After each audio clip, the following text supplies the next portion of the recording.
Hi guys, welcome back to my channel, Edmund Mindaros, and for today's quick tutorial, and I'm going to show you guys on how to enable extensions in the Mozilla Firefox private browsing session.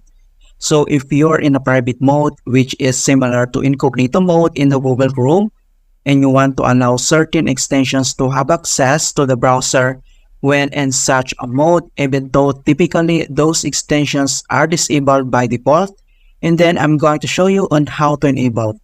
Alright, so without further ado, and let's go ahead. Ang next step ay open lang natin ang ating Firefox web browser. And then dito lang sa top right corner, and then select mo na yung 3-line icon. And then ito yung tinatawag na open applications menu, and then click mo lang siya. And then next ay kailangan mo lang select dito yung settings. And then dito sa general, and then kailangan mo lang select dito yung extensions and themes. So i-click mo lang ito.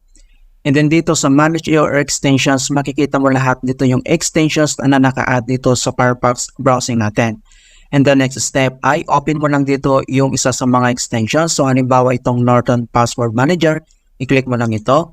And then makikita mo dito yung details niya na permissions, release notes, and other details dito. And the next step ay scroll down.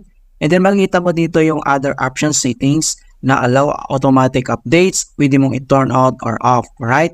And the next ay makikita mo na dito yung run in a private windows. So when allowed, the extensions will have access to your online activities while private browsing. Okay, so i-click mo lang itong allow, or kung gusto mo naman itong don't allow, select mo lang itong don't allow.